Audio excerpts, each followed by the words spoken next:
और केंद्रीय बजट के लिए कुछ ही दिन बचे हैं। ऐसे में हर तबका आस लगाए बैठा है। पर्यटन क्षेत्र भी इससे अछूता नहीं है। इसी रिपोर्ट के साथ आपको अलविदा कह रही हूँ। ग्राउंड रियलिटी में देखते रहिए परनाव। नमस्कार। Ahead of the union budget, stakeholders in the tourism sector of the picturesque hill station of Manali, Himachal Pradesh shared their demands with the central government.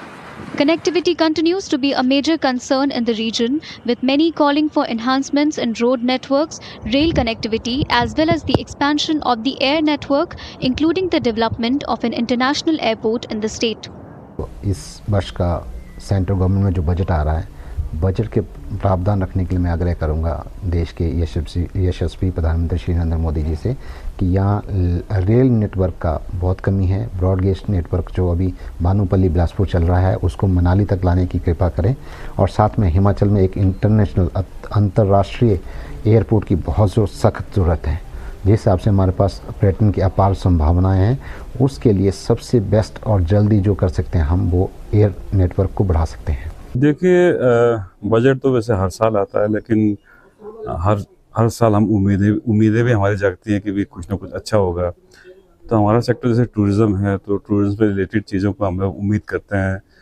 हमारे तो सिर्फ इंफ्रास्ट्रक्चर के ऊपर होता है। मेन जो डेस्टिनेशन है हमारे, वहाँ सब कुछ सही चीज़ होना चाहिए, सड़कें हो, और जो एयर रूट हमारा जो कुल्लू का सबसे महंगा है आज की तारीख में, वो थोड़ा ठीक किया जाए। और जो एयरपोर्ट्स विस्तार हो रहे हैं तो यहाँ भी होना चाहिए।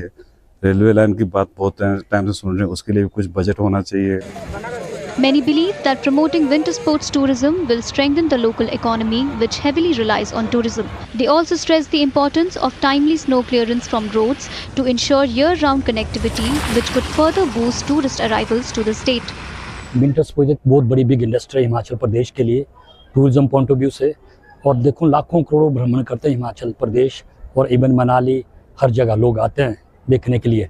मैं समझता हूँ कि इसके लिए स्पेशल पैकेज होना चाहिए, जैसे विंटर स्पोर्ट्स के लिए और टूरिज़्म के लिए।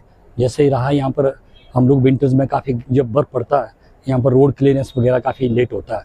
अगर यहाँ पर कुछ अपने टूरिज़्म के पास अगर स्नो इक्विपमेंट या एडमिनिस्ट्रेशन के पास ये मशीनें हो, तो मैं समझता हूँ कि टूरिस्टों को जाने का मौका, आपका लाहौल हो, चाहे आपका रोहतांग हो, चाहे आप कोठी हो, चाहे सोलंग हो, इजीली जाने का मौका मिल सकता है। मैं स्पेशली सबसे पहले तो ये बोलना चाहूँगा कि जैसे कि आपको पता है कि रोड्स हमारे अच्छे होने चाहिए और एयरपोर्ट, और तभी यहाँ पे अच्छा टूरिज्म आ सकता है। और उसके बाद हमारा जैसे टूरिज्म के ऊपर है, जैसे विंटर स्पोर्ट्स में हमारा इस winter sports not only sports, it's a huge economy है हमारी। जैसे अगर अच्छे रिजॉर्ट बनाएंगे, अच्छे स्लोप्स बनाएंगे, अच्छे लिफ्ट्स बनाएंगे, तो एक बहुत बड़ी वैली के लिए बहुत बड़ी अच्छी इकोनॉमी आएगी। मैं गवर्नमेंट से यही चाहता हूं कि अगर हमारे खासकर इसके लिए विंटर स्पोर्ट्स और बर्फ के लिए चाहे जो भी है, रोप वे है, उसमें अपने आप टूरिज्म हमारा डेवलप होगा और अच्छा इकोनॉमी आएगी।